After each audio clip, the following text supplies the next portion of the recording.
Hello বন্ধুরা, তো তোমরা সবাই কেমন আছো? আশা করি সবাই ভালো আছো। তো আজকে আমি তোমাদের সাথে শেয়ার করব 5ই জুলাইয়ের দৈনিক পঞ্জিকা। তো চলো দেখে নেওয়া যাক।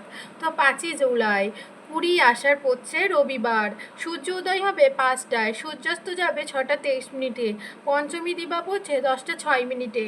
সতী ভীষা নক্ষত্র পড়ছে দিন 12টা 43 মিনিটে। আয়ুষ্মান যোগ পড়ছে দিন 3টা 1 মিনিটে। তৈতিলকরণ পড়ছে দিন 10টা 6 থেকে গড়করণ, রাত্রি 9টা 54 থেকে বণিজকরণ। জন্মে এই দিন কোনো শিশুর যদি জন্ম হয়, কুম্ভ রাশি শূদ্রবর্ণ, মতান্তরে বৈশ্যবর্ণ, রাক্ষসগণ, অষ্টতরী বিংশতরী রাহুর দশা। দিন 12টা 43 থেকে নরগণ, বিংশতরী বৃহস্পতির দশা। মৃতে এই দিন কোনো ব্যক্তির মৃত্যু হলে একপাত দোষ পড়ছে। একপাত দোষ পড়ছে দিন 12টা 43 থেকে পড়ছে ত্রিপাত দোষ। যোগিনী দক্ষিণে থাকবে দিন 10টা 6 থেকে পশ্চিমে। বার বেলাদি 10টা 1 থেকে 1টা 22-এর মধ্যে। কালরাত্রি 1টা 1 থেকে 2টা 21-এর মধ্যে। যাত্রা মধ্যম পশ্চিমে নিষেধ। দিন 6টা 30 থেকে পূর্বে দক্ষিণেও নিষেধ। দিন 10টা 1 থেকে যাত্রা নেই। শুভকর্ম ধ্যানোরোপণ ও দিন 10টা 1-এর মধ্যে পূর্ণ ও শান্তি সস্তায়ন, হল প্রবাহ, বীজ বপন। দিন 1টা 22 থেকে ধ্যানোচ্ছেদন ও শ্রাদ্ধ পড়ছে। বিবিধ ষষ্ঠীর একদিষ্ট ও সপিণ্ডন।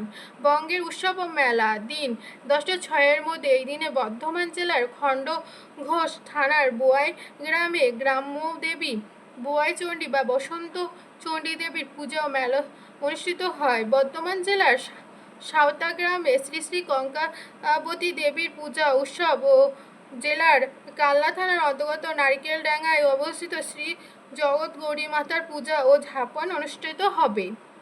আচ্ছা, বর্ধমান জেলার মঙ্গল গ্রামে আছে পূর্বপাড়ায় পশ্চিম মামুদপুর গ্রামে শ্রী শ্রী জগৎ গৌরী মাতার মহাপূজা ও মহামেলা। আচ্ছা, দশহরার পর প্রথম পঞ্চমী তিথিতে ও কামরা গ্রামে শ্রী শ্রী ভোলানাগ মাতার পূজা আছে। বর্ধমান জেলার রামচন্দ্রপুরে পঞ্চপল্লীতে মোনাই চণ্ডীমাতার পূজা আছে। তো বর্ধমান জেলায় ছোট বেলুন গ্রামে শ্রী শ্রী মনসা দেবীর পূজা আছে। অমৃতযোগ, তো এই দিন 6টা 51 থেকে 9টা 29-এর মধ্যে পড়ছে অমৃতযোগ, আর 12টা 9 থেকে 2টা 49-এর মধ্যে পড়ছে, আর রাত্রি 7টা 47-এর মধ্যে পড়ছে, আর 10টা 38 থেকে 12টা 48-এর মধ্যে পড়ছে অমৃতযোগ। মাহেন্দ্রযোগ পড়ছে দিন 4টা 35 থেকে 5টা 29-এর মধ্যে। রাশিফল পড়ছে মেষ রাশির দেবগষ্ট হতে পারে, বৃষ রাশির নিরানন্দ হতে পারে, মিথুন রাশির পরোপকারে আনন্দ হতে পারে, কর্ক রাশির বেদনা হতো, সিংহ রাশির রোগমুক্ত, কন্যা রাশির নিকট ভ্রমণ, তুলা রাশির বিফল মনোরথ, বৃশ্চিক রাশির উদারতা, ধনু রাশির পরগৃহে বাস, মকর রাশির জনকল্যাণে ব্যয়, কুম্ভ রাশির সংঘর্ষে আহত, মীন রাশি উচ্চাশা হতে পারে উচ্চাশা। আচ্ছা, উচ্চাশাটা তো এবার বৃহস্পতির নক্ষত্র সংখ্যা। তো রবি 6, চন্দ্রের 24, মঙ্গলের 3, বুধের 7, বৃহস্পতির 8, শুক্রের 10, শনির 27, রাহু 24, কেতুর 10। তো এই ছিল আজকের দৈনিক পঞ্জিকা। তো তোমাদের যদি ভালো লেগে থাকে ভিডিওটিকে লাইক কমেন্ট করো, চ্যানেলটিকে সাবস্ক্রাইব করতে ভুলো না। ধন্যবাদ বন্ধুরা।